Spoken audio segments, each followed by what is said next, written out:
Today we're going to work with how to factor polynomials using the greatest common factor.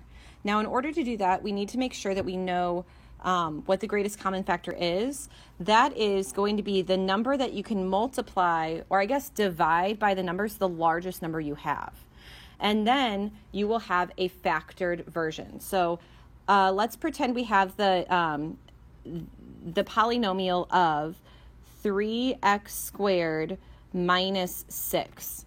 So to factor this out means we're going to take out the largest number that we have. So we can divide both numbers by a 3, and so we can factor out a 3. So by doing that, I do 3x squared divided by 3, which is just x squared, and a negative 6 divided by 3 is a negative 2. This is the kind of answer that you guys will get. That's the factored form. That's when it happens before you multiply. So let's go ahead and go into examples. So we have 2x squared plus 18. I can divide both variables by a 2, so that means I'm going to factor it out. It's going to go in front of my binomial.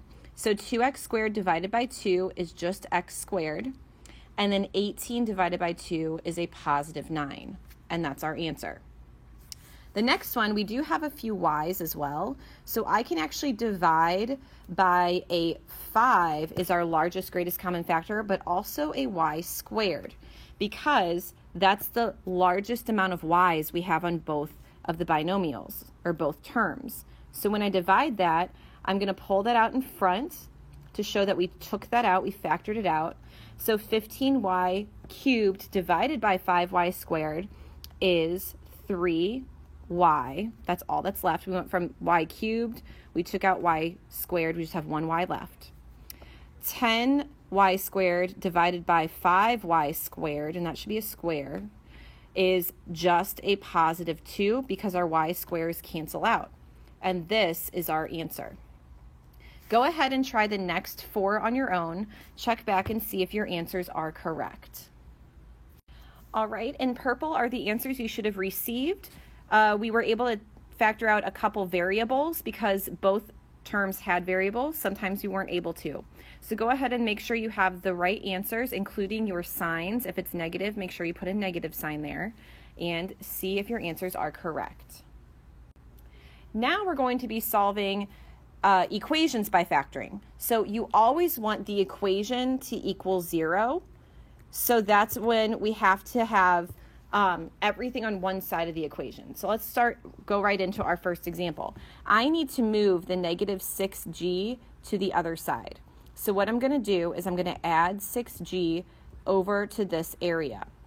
We cannot combine them. They're not like terms. So what we have is 4g squared plus 6g equals 0. Now what we're going to do is factor out a greatest common factor. So what we can divide by is we can take out a 2g, and so that leaves us with 2g plus 3, and all of this is equal to 0. Now this is what we did previously with just factoring out the greatest common factor, but now when you have an equal sign, we need to solve. Now this is what we did in the previous lesson. You set each part equal to 0. We have 2g equal to 0 and 2g plus 3 equal to 0. And that's what we will get when we start solving all of this. So when we solve for the first one, 0 divided by 2 is 0. So g equals 0. And then when we go ahead and subtract 3 and divide by 2, we get g equals a negative 3/2 or a negative 1.5. And you will have these two answers.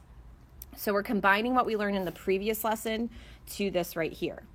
So the second equation is pretty simple because it's already equal to 0. That's what we want. So we've already have that. Now we're just going to factor out the greatest common factor.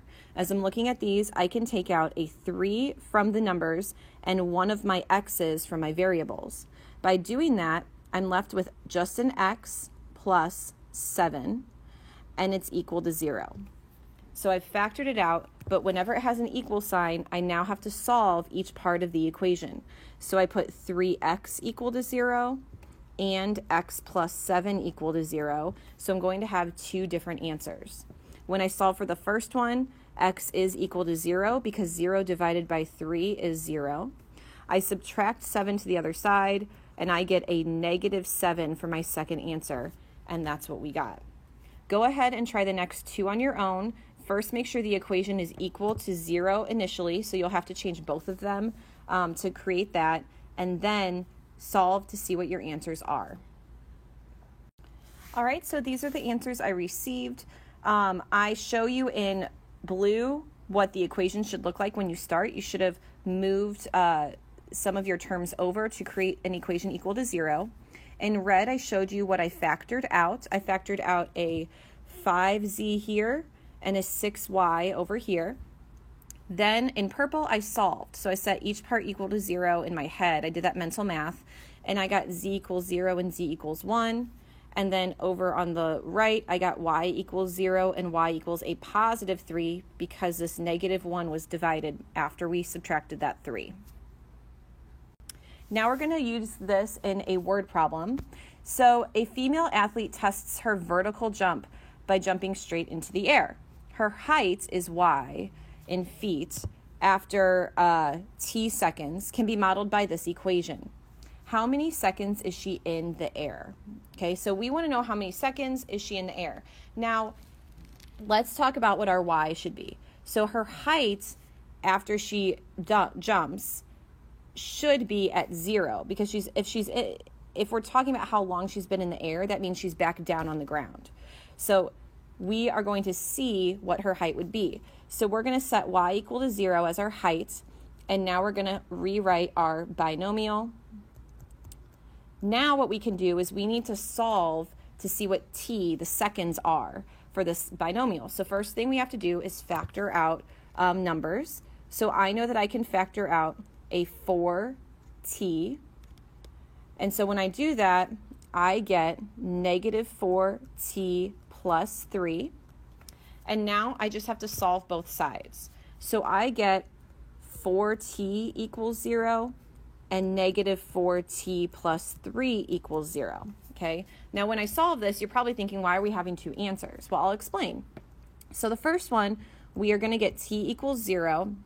The next one, we get t equals a +3/4 or 0.75. Now, when we're talking about time, it's in seconds. So we have 0 seconds and 0.75 seconds. So let's talk about that. Why do we have two answers? We actually are going to have one complete answer. We just have to think about what they're asking us. They asked how many seconds is she in the air? We just wrote that our height is when she was at 0.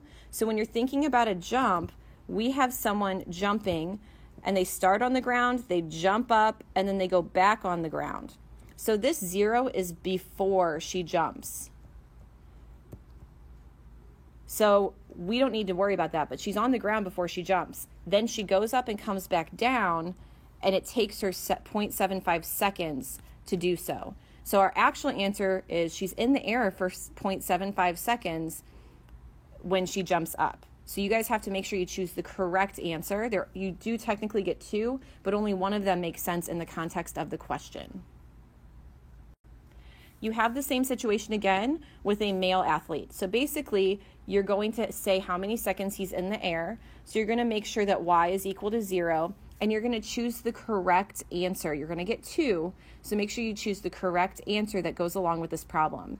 Try it yourselves and come back and see if your answer is correct. All right, so these are the answers you should have received. When I factored out my 2t from our original polynomial, I went ahead and then solved the two equations. Again, we have that t equals 0 seconds because when the male athlete's standing on the ground, that's at 0 seconds. Then he jumps up, comes back down to the ground, and that took 0.875 seconds or 7/8 of a second. That is the correct answer.